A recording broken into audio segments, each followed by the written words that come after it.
We actually have a situation where a lesbian speed dating event has been told, yes, they can ban men, biological men, sometimes pretending to be trans women, in what has been hailed as a significant victory for gender-critical feminists. Let's talk about this with Jenny Watson. She is the woman who organises these speed dating events for lesbians in London, and she joins us now. Good morning to you, Jenny.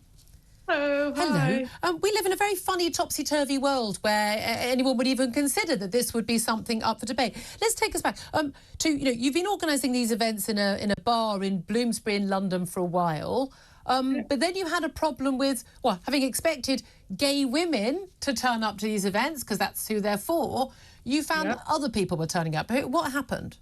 We did. Okay, so we've had a couple of problems. So about a year ago, there was a man who turned up in a purple latex outfit, sporting, and I'm not sure if I can say it on live TV, but... should we say signs of excitement in the nether regions? Let's go with that. That's it, yeah. And he's standing in the bar at a lesbian speed dating event. Yeah, sporting that excitement. Seems slightly inappropriate at any bar, but particularly at that event, yes. Exactly. Everyone was very uncomfortable, but I didn't have the courage to say anything because I knew I would be... they would tell me that I was discriminatory, so I just kept quiet, and that was, so I shouldn't have. But there were other incidents in the toilets? Yeah, so there was one a couple of months ago, a guy, a trans-identified male, got very close to a woman, and there was some touching from behind, and then after that, I thought, I can't do this anymore, you know? These are events for lesbian women. So... No one has any else business being there. So you posted on your website for these dating nights the perfectly reasonable point: if you are male, please refrain from coming to the events. You are not a lesbian. I would have thought a reasonable request, written in a reasonable way and making a statement of fact.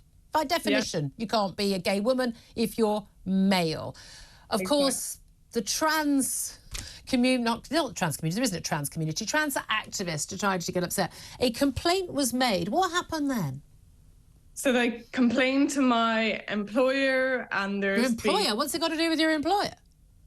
Well, exactly, it's outside of work. So, I mean, the name of the group was, I don't know if I can say it on air, but the name of the group was London Against Transphobia. And I'm not transphobic. I just want to run lesbian events. Yes. But I think they should rename that WhatsApp group to Let's Destroy Jenny Watson's Life, because they've come after me. I've received letters. I've received, horrible tweets, and they're just... Did you get any threats?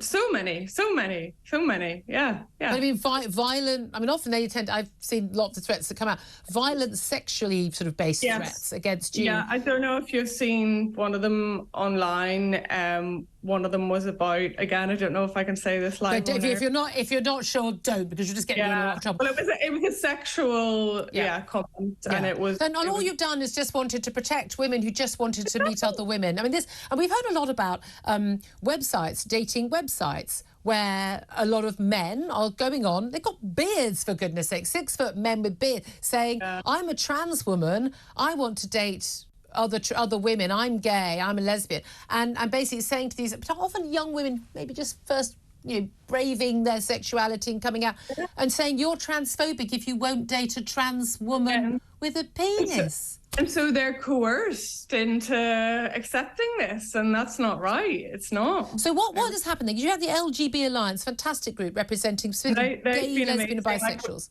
What did they do? Without them, I would have crumbled. I really would have. But so they've worked on my behalf. They sent a letter to Stonegate, the pub chain who owns the College Arms, where we're running the events.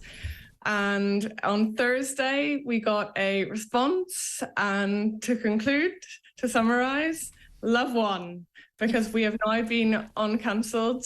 And so there was a mad rush for our event on Friday. Wonderful. We had about four hours to organise. and it was a real success. I wonder if that's just a basic victory, but it's a victory for common sense, a victory of the right for women to just be around other women if that's what they so choose. Good for you taking it on. I'm so sorry about the abuse you had, but again, people just need to stick together because the common sense majority do get this, and you know, this is just people taking the mick, frankly, out of women again and again. Jenny Watson, we'll have to leave it there. Thank you so much and congratulations on that victory.